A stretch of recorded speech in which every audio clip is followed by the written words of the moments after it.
Hello and welcome to the WB Mason Coaches Report on GoHofstra.com. I'm Jim Sheehan, joined again by the head wrestling coach of the Hofstra Pride, Dennis Papadatos. And Coach, welcome back.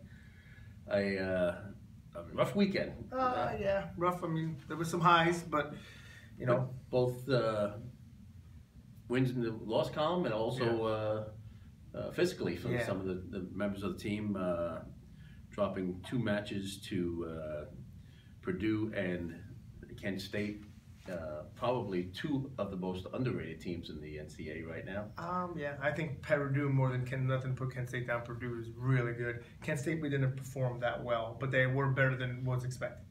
And Purdue, obviously 3-0 now, and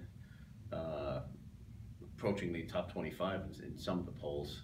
I would guess they're going to be top 15 after this weekend. They beat a top 18 team by 30. Well, let's take a look at that now. We just happened to have it in just before we went on air. Did they put it? Internet released it? Purdue is now 25. I'm shocked that they're not higher. Well, they're underrated still. But let's look at those matches. Kent State and Purdue, we won 2 matches in both contests. They were, like you said, they were more than you expected. For sure. You know, the one match that I was looking forward to, Ricky Stam at 57. We gave up 1 move for 6 points. We lost 6-2. We were in the match. We didn't finish. It was against a good kid. That was you know, a winnable match. I was happy. Mike Russell's a good kid, and he dominated him. And Ryan stayed tough. But besides that, I think they were more than what we expected, and it kind of shocked us. You know what I mean? And then I think by the time guys got their feet underneath them, it was too late. You know. And obviously, Michael Hughes had a good week. Just announced minutes ago that he was the GoHofstra.com Student Athlete of the Week. Oh, good for him. Going 5-0, both in the 2 duels as well as the Journeyman Collegiate. Beating, I think, everyone he's beaten so far, other than the Citadel kids, at least a national qualifier in their past. So he's got 5 good wins already. Well, I'm sorry, the Oklahoma State kid, who's now ranked 11th. He was the shocker because we were concerned about him, not before the tournament, after we watched him wrestle on Saturday, and then we're like, where did this kid come from? And we didn't know much about him. From Nebraska. Yeah, so, but we know more now, so when we see him again, but we really kind of didn't have much time to game plan. I still felt we dominated him in the 1-0 win. We were in on all the shots, just didn't finish out of bounds. We got out, we rode him out, he didn't even almost get out. So we got hit, the kid got hit for stalling. I thought it was worse than the 1-0 score showed, but we'll game plan a little better. He's the legitimate All-American threat, that Oklahoma State kid. Okay. More importantly than the 2 losses was the team getting banged up after the tournament. Can you tell us a little bit about that at this time? Well, I'm waiting for Andy to, you know, we have a few guys that just have nagging injuries that just won't go away, that the only thing you can do is keep them off the mat. So we're on a day-to-day basis. Right now we have 14 guys in the tournament, but about 4 of them are on day-to-day and could get pulled out, but I have to enter them right now. We're trying not to pull them out, but you know, at the end of the day, we need them healthy in March, especially with, like I said, the injuries they have are injuries that the only way to get better is to have time off. It's not one of the things that require treatment. They're those nagging things. So yeah, we got a little banged up. We were banged up before, and we got more banged up this weekend. Looking at the Journeyman Collegiate Classic on Sunday up in Troy, how beneficial was that for the team? I know obviously when you get banged up on Saturday, you just want to survive. For sure. Make sure nobody else gets hurt. You know, it was beneficial. There was a few guys, like, I regret wrestling Vinny Vespa against Purdue. I should have sat him, so I would have had him for Sunday. We found out Ricky was banged up on Sunday after he lost his first 2 matches, that he was banged up on Saturday. He didn't tell us.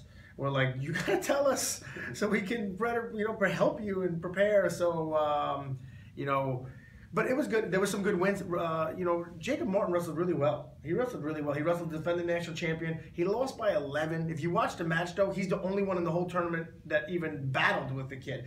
The kid got in on shots that Martin successfully fended off. He got in on shots. The kid teched everyone else, and then he beat 2 good kids. So I was happy with him. I was happy with obviously Hughes. You know, Sage is still having his highs and lows. I'm trying to remember. Charlie Kane looked good in his bracket. So we'll, Nays won some matches. So there were some highs, and you try to focus on the plan this week is to focus on the lows to fix them, but to emphasize the highs, if that makes sense. You got to talk about the lows so you can adjust them, but don't make it all about the lows. Now this week you have the Navy Classic down in Annapolis. 17 teams, 6 EIWA teams. Yeah, that's going to be a biggie for sure. And Oregon State and Purdue's in it, and Kent State's in it, and is a bunch of good teams. Like the good news is, if everyone's in the tournament, Mike should be the number 2 seed. The Oregon State kids ranked 5th. Mike's ranked 8th, so I'm going to assume they're going to be 1 and 2. And they'll have the defending EIWA champion, most likely, I think, will be the 3 seed from Columbia, who we've beaten before, and he's beaten us. So, there you have it. Mike's weight is loaded. There's like 5 ranked guys in his weight, so it'd be a good opportunity for him and others. Let's talk about the host and EIWA foe, Navy, who has climbed into the top 25 this week. Did you expect them to be this good this year? They have some good guys. They're just solid. Listen, they have 60 kids on their roster. It's easy to easy is not the right word. It's easier to develop kids. Kids emerge out of nowhere. You're always, there's always competition. So, they're a kind of team that Army, those teams with huge rosters, they can produce kids that came out of nowhere. You know what I mean? So, no, I'm not shocked. They do a good job. They got a good staff. They got a bunch of kids that are hungry and that want to be Navy SEALs. So they're usually pretty tough. So it really transpires well for wrestling. Maybe not other sports, but for wrestling, people with that Navy SEAL attitude usually end up being good wrestlers. So. Yeah, that starts on Saturday at the Wesley Brown Fieldhouse at the Academy in Annapolis. Also, be advised that if you're going Saturday. What? We get there Friday, but it starts Saturday. Saturday is what I said. Oh, I'm sorry. I must have misheard you. Sorry. Starts Saturday. There's a big Annapolis Running Classic half marathon and 10K before, so there'll be all kinds of road closures. Check with the Navy website for how to get in and where to park. Obviously, they're telling people to park over by the football stadium and then catch the shuttle bus to the Wesley Brown Fieldhouse. So, good luck, Coach, in Navy. I appreciate it, and then after that, happy holidays. And then we'll be back for the Hofstra duels. That'd be great. And Campbell will be there as well. So we'll see Campbell before, and Citadel, I think, is here as well. Yes, they are. So, 2 teams we'll see in the third. We'll have run into some of their guys, which we did at the Navy, at the Classic last weekend as well.